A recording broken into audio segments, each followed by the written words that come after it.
بسم اللہ الرحمن الرحیم۔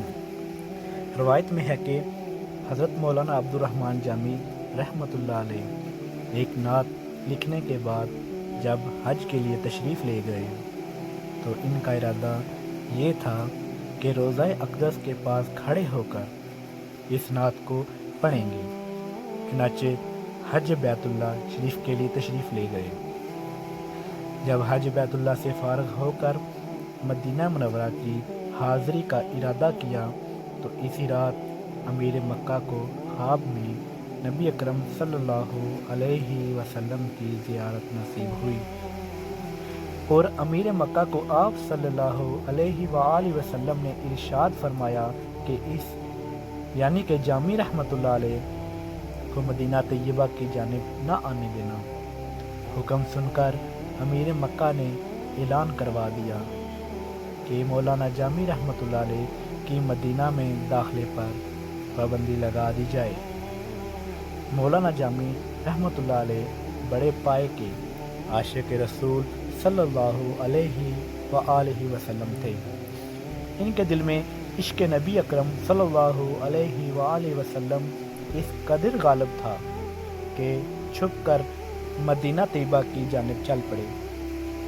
بعض سیرت نگار لکھتے ہیں کہ قافلے میں ایک صندوق میں بند ہو گئے، لیکن پھر بھی امیر مکہ نے جانے نہ دیا، اور بعض لکھتے ہیں کہ بھیڑوں کے ریوڑ میں ان کی کھال اوڑھ کر چلتے چلتے مدینہ طیبہ میں داخل ہونے لگے، پھر بھی نبی پاک صلی اللہ علیہ وآلہ وسلم نے نہ آنے دیا۔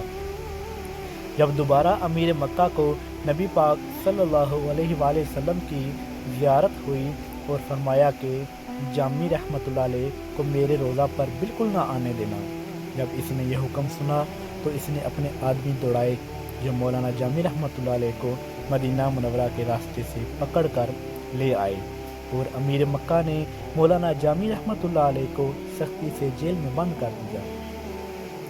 چنانچہ تیسری مرتبہ پھر امیر مکہ کو نبی اکرم صلی اللہ علیہ وآلہ وسلم کی زیارت نصیب ہوئی۔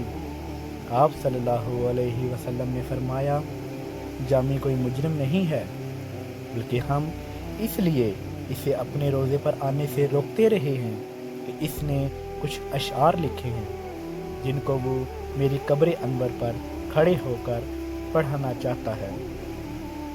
اگر یہ مدینہ طیبہ پہنچ گیا اور میری قبر انور پر حاضر ہو کر اس نے یہ اشعار پڑھ لیے تو مجھے قبر انور سے باہر نکل کر جامی سے مصافحہ کرنا پڑے گا، لہذا اسے ہر حال میں روکو۔ پھر امیر مکہ نے آپ رحمۃ اللہ علیہ کو قید خانے سے نکالا اور بڑی عزت و تکریم کے ساتھ پیش آیا۔ پھر امیر مکہ نے مولانا جامی رحمۃ اللہ علیہ سے پوچھا کہ آخر وہ کون سی نعت ہے جو آپ روضہ رسول صلی اللہ علیہ وآلہ وسلم پر سنانا چاہتے تھے۔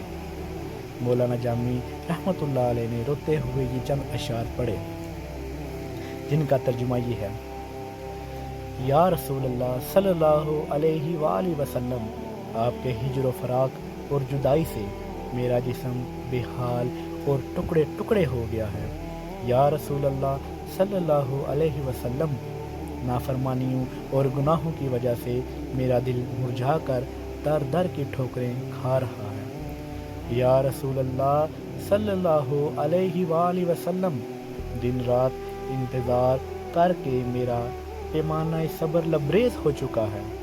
آقا صلی اللہ علیہ وآلہ وسلم کرم نوازی فرمائیے اور میری تنہائی میں تشریف لائیے اور میرے قلب و روح کو تازگی عطا فرمائیے۔